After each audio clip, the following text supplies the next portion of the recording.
Հրապարակը գրում է. ԱԺ նախագահ Ալեն Սիմոնյանը հերթական գործուղմանն է մեկնելու իր լյուբիմչիկ պատգամավորների ուղեկցությամբ։ Նա այսօր երրորդյա այցով Մոսկվա է մեկնում։ Պատվիրակության կազմում են նրան մշտապես ուղեկցող Հասմիկ Հակոբյանը, Սիսակ Գաբրիելյանը եւ Վաղարշակ Հակոբյանը, որն ԱԺ տարածաշրջանային եւ եվրասիական ինտեգրման հարցերի հանձնաժողովի նախագահն է։ Եվս 7 հոգի աշխատակազմից են։ Իր հակառուսական հայտարարություններով հայտնի Ալեն Սիմոնյանն այցից հաշված օրեր առաջ զատնի է դրել երբեմնի կոշտ ձևակերպումներից։ Նախորդին հարցազրույցում նա լրագրողին հորդորել է հիբրիդային պատերազմ ձևակերպումից հրաժարվել, քանի որ պատերազմը լավ տերմին չէ եւ չի կրկնել ՔՊԱ-ական հայտարարությունները, թե Ռուսաստանը Հայաստանի դեմ հիբրիդային պատերազմ է վարում։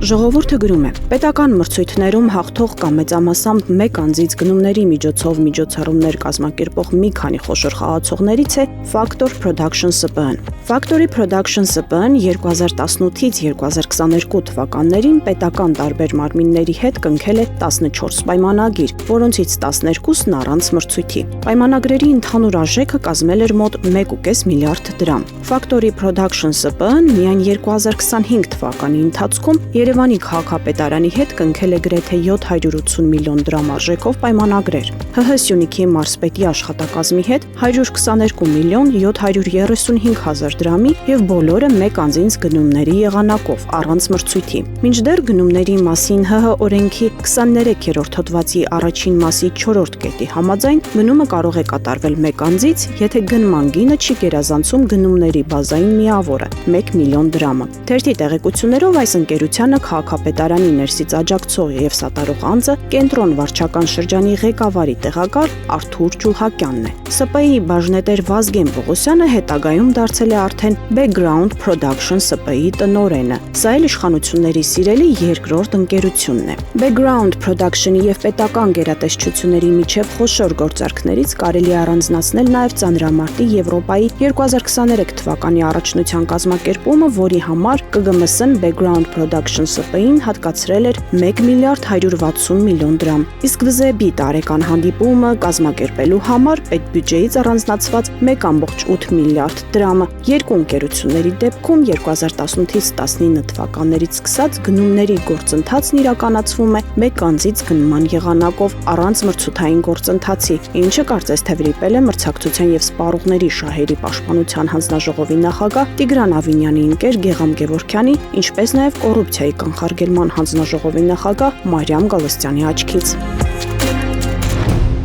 Ժողովուրդը գրում է. անցած տարվա հունիսի 2-ին ՊԵԿ նախագահի մտերիմ ընկեր նախկին քննիչ եւ դատախազ Գառնիկ Մարգարյանը նշանակվեց ՊԵԿ ներքին անվտանգության վարչության պետ։ Այս տարվա հունվարի 15-ին ՊԵԿ-ը տեղեկացրեց, որ Մաքսանենգ ճանապարհով բջջային հեռախոսներ Հայաստան ներկրելու գործով ձերբակալված անձանց մասով քրեական վարույթը նախաձեռնվել է պետական եկամուտների կոմիտեի կողմից հակակոռուպցիոն կոմիտեին փոխանցված տեղեկատվության հիման վրա։ Թերթի իրավապահ աղբյուրները փոխանցել են, որ ՊԵԿ նավի պետ Գառնիկ Մարգարյանը հրավիրվել եւ հարձակվվել է հակակոռուպցիոն կոմիտեում այս վարույթների շրջանակում։ Համակարգում լուրջ խմորումների մասին են ակնարկում, մտավախություն հայտնելով, որ իրավապահները փորձում են մաքրել հնարավոր պատասխանատվությունից որոշ բարձրաստիճան պաշտոնյաների։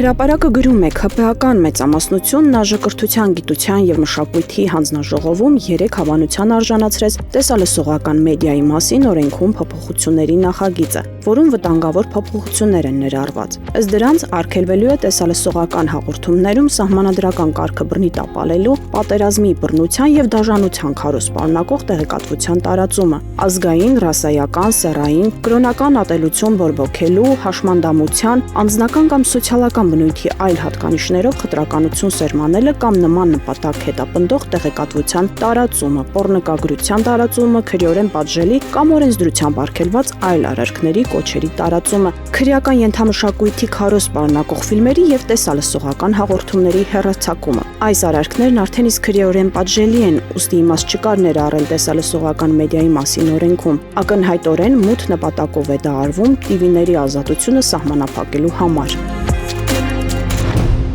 Ժողովրդի տեղեկություններով 2026 թվականի խորհրդարանական ընտրություններին ընդառաջ ՔՊԻ-ում մեկնարկել է ներքին ակտիվ քարոզչական փուլը։ Այն անձինք, որոնք ընդգրկված են ՔՊԻ-ի նախնական 280 հոգանոց ցուցակում, այս օրերին պարտավորվել են իրենց սոցիալական հարթակներում իրականացնել ակտիվ քարոզչություն։ Թերթին հասած տեղեկությունների համաձայն ցուցակի հավակնորդներին հանձնարարական է տրվել հրապարակային ձևաչափով ներկայացնել իրենց քաղաքական նպատակները, հիմնավորել падգամավոր դառնալու ցանկությունը եւ խոսել իշխանության ներսում իրենց պատկերացվող դերի մասին։ Նշվում է, որ այս գործընթացը կտևի մինչև փետրվարի 12-ը, որից հետո ՔՊԻ-ի 1000 պատվիրակները նախնական ցուցակից կընտրեն թոփ 50 թեկնածուներին։ Առաջիկա օրերին ՔՊԱ-ականները կենտրոնանալու են սեփական քաղաքական գովազդի վրա, սոցցանցերում հանդես գալով բարձրագոչ հայտարարություններով եւ ինքնագովազդային ուղերձներով։